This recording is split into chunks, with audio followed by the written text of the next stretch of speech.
Nabi Musa sudah 40 tahun berdoa meminta ingin bertemu langsung dengan Allah Subhanahu wa Ta'ala, tetapi Allah belum mengabulkannya. Dan suatu ketika Allah mengabulkan permintaan Nabi Musa dan Allah memerintahkan kepada Nabi Musa untuk naik ke Bukit Tursina. Nabi Musa begitu gembira ketika mendapatkan perintah itu dari Allah Subhanahu wa Ta'ala. Nabi Musa pun berlari ke Bukit Tursina. Namun ketika sampai Nabi Musa diberhentikan oleh Allah Subhanahu wa Ta'ala. Allah menyuruh Nabi Musa untuk melepaskan sendalnya karena bukit itu akan menjadi suci, sebab pertemuan antara Nabi Musa dan Allah Subhanahu wa Ta'ala. Nabi Musa pun melepaskan sendalnya. Tiba saatnya Nabi Musa bertemu dengan Allah Subhanahu wa Ta'ala. Ketika satu hijab Allah dibuka, Bukit Tursina itu hancur menjadi debu dan Nabi Musa terlempar jauh pingsan dalam waktu yang lama. Ketika itu di wajah Nabi Musa tersisa cahayanya Allah, sehingga orang dari umat Nabi Musa yang melihat wajahnya akan menjadi buta karena tak sanggup melihat cahayanya Allah.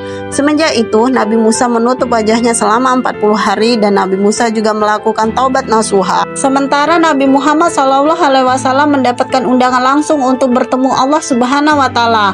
Peristiwa itu terjadi pada tahun kesedihan Nabi Muhammad SAW, tahun di mana Nabi Muhammad kehilangan yang sangat dicintai, yaitu Siti Khadijah dan Abu Thalib. Ketika Nabi Muhammad dibawa oleh malaikat Jibril untuk bertemu dengan Allah Subhanahu wa Ta'ala, Nabi Muhammad mengingat kisah Nabi Musa yang dulu pernah bertemu dengan Allah, dan Allah menyuruh untuk melepaskan sendalnya terlebih dahulu. Sebelum masuk, Nabi Muhammad pun melepaskan sendalnya terlebih dahulu, namun diberhentikan oleh Allah Subhanahu wa Ta'ala. Allah memerintahkan kepada Nabi Muhammad agar tidak melepaskan sendalnya karena setiap langit-langit itu ingin sekali diinjak oleh sendalnya Nabi Muhammad SAW.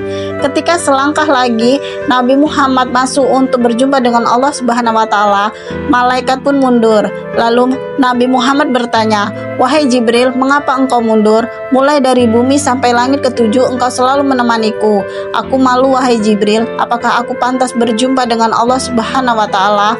Malaikat Jibril menjawab, "Jika selangkah lagi aku maju, tubuhku akan hancur berkeping-keping karena tidak sanggup menahan cahayanya Allah Subhanahu wa Ta'ala." Lalu Rasulullah bertanya lagi, "Mengapa tidak sanggup? Bukankah engkau tercipta dari cahaya wahai Jibril?" Malaikat Jibril menjawab, "Iya, tapi aku bukan tercipta dari cahayanya Allah." Nabi Muhammad bertanya lagi, "Lalu bagaimana denganku Jibril? Apakah tubuhku akan sanggup menahan cahayanya Allah Subhanahu wa Ta'ala?"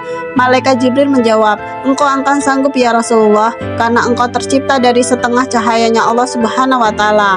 Mendengar jawaban malaikat Jibril, Rasulullah merasa tenang, lalu masuk untuk bertemu dengan Allah Subhanahu wa Ta'ala. Ketika Nabi Muhammad masuk, hijab demi hijab pun Allah buka sampai Nabi Muhammad bisa berjumpa dengan Allah Subhanahu wa Ta'ala.